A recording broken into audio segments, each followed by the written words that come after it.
Eh, handa gamay ang machete. Aw, Eh, ana. Dili, dito. Ana. Oh, ana.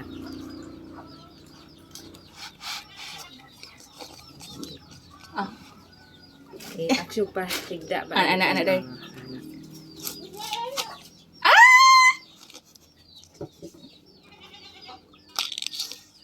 Kamuan ako day, anak man day. Dugay manggod. Mo na Oh, sakit lang sa kamot. Mo na akong nakamuan sa apa na day. Anak lula ni mo, no? Nga day, dara. Nga ni si Lola? Anak ko.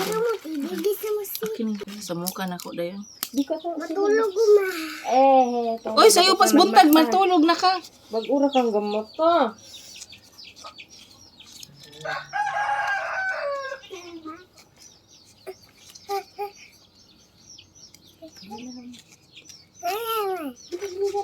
Ano galanta ang piso. Naibog si mong momho. Sato na.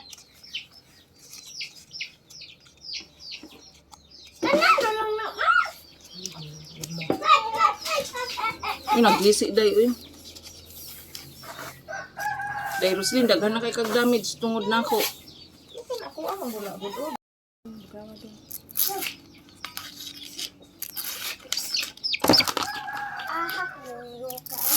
So, hi guys, himo taglikin, tanawa tabako, og lukay ba oy? Asa tabako og dahon sa duhat or dahon sa lumboy. So, usa sa mga negosyo dire sa amo ang barangay ang magbuhat og likin. Kay tungod na sa kamahal sa sigarilyo karon, so nagbuhat mo na ni siya paagi. Pani siya laing paagi para makasigarilyo or makatabako ang usa ka tawo mo magliki na lang para makabarato kay ang sigarilyo mahal kaayo. Tagkuan na. Pag maybe ang usa. So kini maka-save gyud ka kay tag size ra ang usa kung ibaligya sa tindahan. So ano siya pagbuhat pag maglingin butangan og straw para ma-perfect ang iyang pagkalingin. So mao na siya guys. So mao na ni siya ang atong ginabuhat, ang resulta pagkahuman mao na ni. Mao na tong gibuhat og mao na ni ang resulta. So sa usa ka bandol nagkantidad og 4 pesos.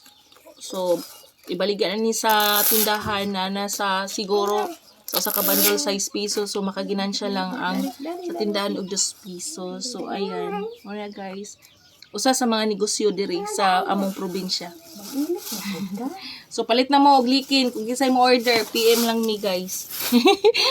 Kung kinsay mo order og likin, PM lang mi guys.